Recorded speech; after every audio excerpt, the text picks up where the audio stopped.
Monsieur le Président, dans cette question de lutte contre la corruption, il y a le journal L'événement qui a fait cas, dans un de ses articles, d'un détournement d'argent destiné à des volontaires pour la défense de la patrie. Une somme qui aurait été empochée par un capitaine. Alors, certains regards se sont tournés vers vous, Monsieur le Président. Ah bon? Alors, quel commentaire faites-vous par rapport à cela? D'accord. J'avais oublié un peu cet événement, mais c'est bien, parce que exactement un matin, on a appris ça. Quand je suis arrivé, j'ai vu les journaux et j'ai dit, mais tiens, qui ose faire ça encore? Immédiatement, on a appelé l'état-major, et donc d'instruire la gendarmerie pour une enquête rapidement. Et j'ai appelé donc l'ASE, j'ai dit, est-ce qu'il a vu ça? Le contrôleur, il dit oui. Donc, mettez-vous dessus parce que c'est une question de détournement de fonds.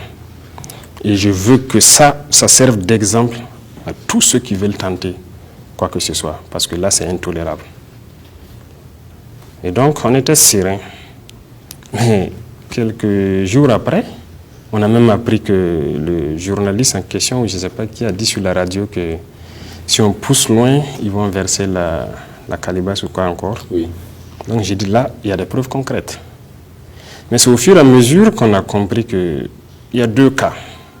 Soit c'est de mauvaise foi, ou bien il n'a pas peut-être compris l'information qu'on a donnée. Parce qu'il a été auditionné par la gendarmerie et j'ai tenu à voir le rapport. Dans le rapport, la personne parlait de 12e RIC, qui est à Waïguya, qui n'est pas le centre-nord, et d'un événement d'un VDP qui a raconté ses souffrances de 2019. Et 2019, ce n'était pas le président d'Amiba. Donc, il n'y a pas de corrélation avec le titre du journal. Donc, j'ai dit de continuer. Après, donc, j'ai demandé donc, à l'ASE quelle est la situation, qui est le capitaine. Est-ce que des gens sont allés à Kaya enquêter et tout? Il dit non, le journaliste en question refuse de donner ses sources. Il n'a pas de... En fait, il n'y a rien jusqu'à l'instant où je vous parle. Il n'y a absolument rien sur la question. Donc, c'est sûrement un gros titre qui devait faire un boom, je ne sais pas à quelle fin. Mais je pense que c'est, excusez-moi le terme, parce que je vais vous raconter quelque chose que ça fait, cet événement, qui n'est vraiment pas bien. Donc il me ramène à vous encore. Quand ça s'est distillé comme ça, il s'est trouvé qu'il y avait des débuts d'exaction dans la zone de Boila. Et on avait envoyé donc des unités mixtes, militaires et VDP, pour soutenir cette localité. Et c'est en ce moment exactement que ce journal est paru. Et des jeunes officiers, des jeunes capitaines de Centre-Nord, se sont retrouvés vexés. Qui est ce VDP qui allait mentir comme ça? Parce qu'il ne se reproche de rien. Et moi, je les connais la plupart là-bas, parce qu'on vient de là-bas. Et les VDP se retrouvent aussi vexés. Qui a inventé ce mensonge? Puisque les responsables ont demandé même à venir nous croiser ici. On a dit non, l'heure n'est pas à ça. Les enquêteurs vont venir. Ce qui s'est passé, qui a détourné, vous allez voir.